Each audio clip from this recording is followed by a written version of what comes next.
Assalamualaikum warahmatullahi wabarakatuh. Perkenalkan, nama saya Irma Yuliana, NPM 202301039 dari Prodi Akuntansi. Di sini saya akan menjelaskan tentang tindakan yang bermoral dan tindakan yang tidak bermoral.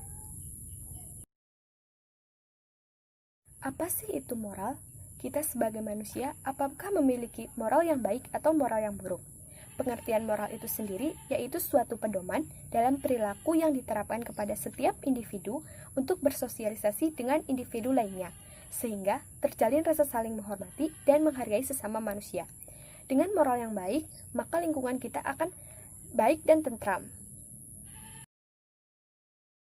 Tujuan moral itu sendiri yaitu yang pertama, untuk menjamin terwujudnya harkat dan martabat pada diri seseorang. Yang kedua, sebagai landasan manusia agar bersikap dan bertindak dengan didasari nilai-nilai kebaikan. Yang ketiga, untuk menjaga keharmonisan hubungan sosial antara manusia dalam kehidupan. Yang keempat, menciptakan kehidupan manusia lebih bahagia, baik secara rohani maupun secara jasmani. Tindakan bermoral itu sendiri yaitu suatu tindakan yang diketahui dan juga dikehendaki dengan maksud yang baik. Kita sebagai manusia haruslah memiliki moral yang baik agar kehidupan kita menjadi lebih damai. Untuk tindakan yang tak bermoral yaitu suatu tindakan yang tidak memiliki nilai positif di mata manusia lainnya. Kita haruslah menjauhi tindakan yang tidak bermoral ini karena tindakan yang tidak bermoral akan merusak kehidupan kita. Sikap dan tindakan yang berkaitan dengan nilai moral. Yang pertama itu ada kejujuran. Kejujuran berhubungan dengan ketulusan hati dan kelurusan hati. Kita sebagai manusia haruslah bertindak jujur di dalam kehidupan kita. Yang kedua ada kesediaan untuk bertanggung jawab. Bertanggung jawab berarti suatu sikap terhadap tugas dan mengatasi segala etika peraturan. Kita harus bertanggung jawab terhadap etika peraturan yang ada di dalam kehidupan kita. Yang ketiga ada keberanian moral.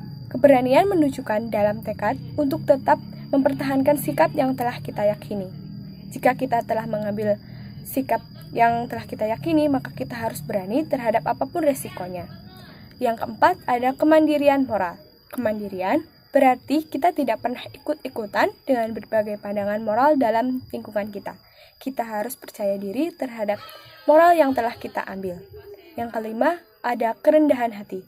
Kerendahan hati adalah kekuatan batin untuk melihat diri sendiri sesuai dengan kenyataannya. Yang keenam, ada realistis dan kritis, yaitu menjamin keadilan dan menciptakan suatu keadaan masyarakat untuk membangun hidup lebih tegas dari penderitaan dan lebih bahagia. Contoh tindakan yang bermoral yaitu yang pertama, membungkukkan badan ketika melewati orang yang lebih tua. Kita sebagai generasi muda haruslah lebih sopan dan santun kepada orang yang lebih tua. Yang kedua yaitu mencium tangan orang tua saat hendak keluar rumah. Kita sebagai anak haruslah meminta izin dan doa restu kepada orang tua, karena doa restu dari orang tua sangatlah penting dalam kehidupan kita.